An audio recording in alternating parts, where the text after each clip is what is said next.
Mayong aga, mangunguma, subong may ginahiwat kita nga kubuta saka agritalk, rev up sa modernong pagsasaka.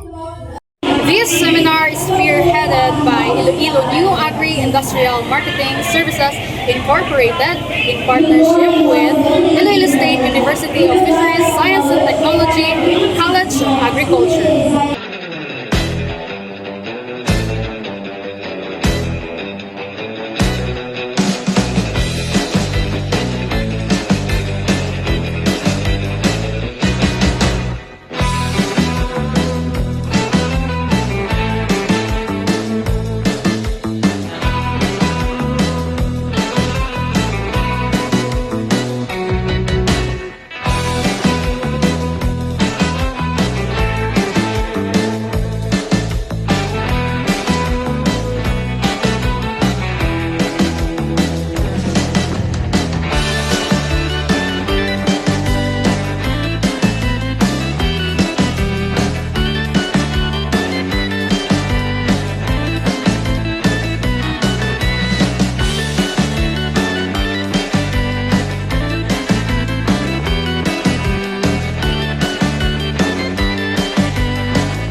So, good morning. Ari kita subong para magpamangkot sang sample questions lang sa aton fellow agriculture student.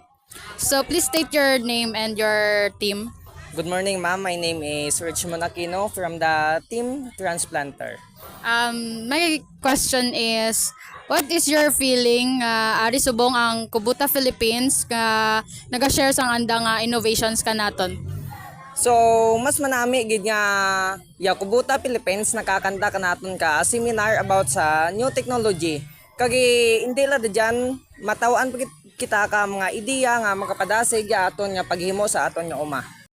Hi, good morning. So, please state your name and your team. I'm Alin Balino and my team is Team Harvester. May aral lang ko sample nga question. What is your expectation or what are your expectations for today's event? Gina-expectar ko subong nga matabo is tanan kami nga mga estudyante nga mga fourth year nga college is matigayon nga makabalo nga makaopera ka mga harvester, transplanter, kag drone. Amo lang na. Thank you. Good morning, beautiful lady and handsome gent. So state your name and your team, please. So, I am Mea Medalla from Team Harvester. And my name is Aljan Mandaricio from Drone Team. May aral lang ko gali. Simple nga question. Are you excited to try the Kubuta machineries? And ano nga machine ang feel ninyo nga gusto ninyo i-try today?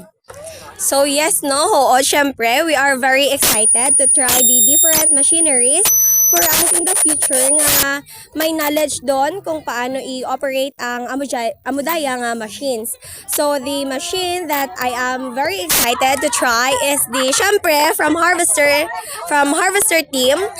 Syempre, Harvester man, ang gusto ko nga i-try nga machine. Okay, for the question nga, excited bala kami nga matry ang mga different equipments. Yes, very excited din kami nga matry ang different equipments. It's because knowing the processes and procedures ng amuning nga mga machineries, we were be able to use this not just as a student but when it comes na sa aton nga future, for example, for maging successful na kami nga agriculturist. So, may idea na kami kung paano na siya gamiton. And for the equipment nga gusto ko i-try nga gamiton, gusto ko matry is ang transplanter. It's because as a student nga ang parents is farmers tapos may rice field kami. So, ang good gid nga beneficial para sa akon nga mga parents. Thank you for that wonderful answer, Gida. Thank you for your time. Okay, Thank you. ma'am.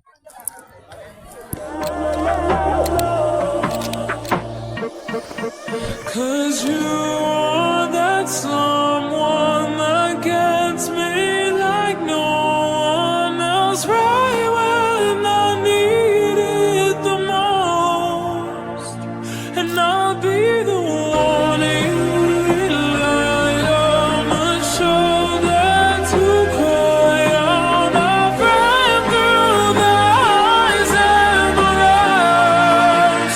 I'm not gonna make it a la la la la la la la la la la la.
Thank you, Kubota!